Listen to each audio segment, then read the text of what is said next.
And now we're working the very latest in the appeal by Notorious killer Craig Price. He's currently serving a 25-year sentence for contempt. This morning, Price's attorney went before the Rhode Island Supreme Court asking for that sentence to be set aside. Eyewitness News reporter Sean Daly joins us live with the latest developments from the Providence Mobile Newsroom. For years, Craig Price has been public enemy #1 in Rhode Island. He admitted murdering 4 of his neighbors back in the late 80s, and now he's appealing his 25-year prison sentence, not for the murders, but for contempt of court. The Honorable Supreme Court. A lawyer for Craig Price went before the state Supreme Court this morning arguing that his 25-year prison sentence should be thrown out. A family court judge gave Craig Price that sentence after he refused to undergo court-ordered psychiatric testing. That court order came after Craig Price admitted he murdered 4 of his neighbors, 1 in 1987 and 3 in 1989, including 2 young children.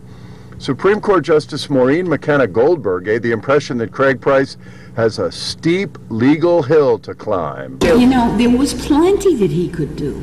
He could ask for a treatment plan. He could have objected. There was an awful lot that he did nothing. He did none of that, and Judge DeRobio gave him ample opportunity. He never said, I wanted to do this, and was deprived of the opportunity. But Craig Price's lawyer said her client refused the psychiatric testing on the advice of his lawyer. Outside the courthouse afterwards, she expanded on that thought. That should be considered in mitigation of the 25 years, that he did have an attorney provided by the state who told him it was in his best legal interest not to participate in treatment. And that advice was found by Judge DiPetrillo to not have been improper.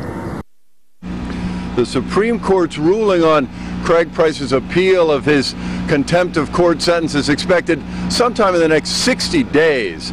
For now, he's still in prison down in Florida, and he's not expected to be released for another 10 years or so. Live at the Supreme Court with the Providence Mobile Newsroom, Sean Daly, Eyewitness News.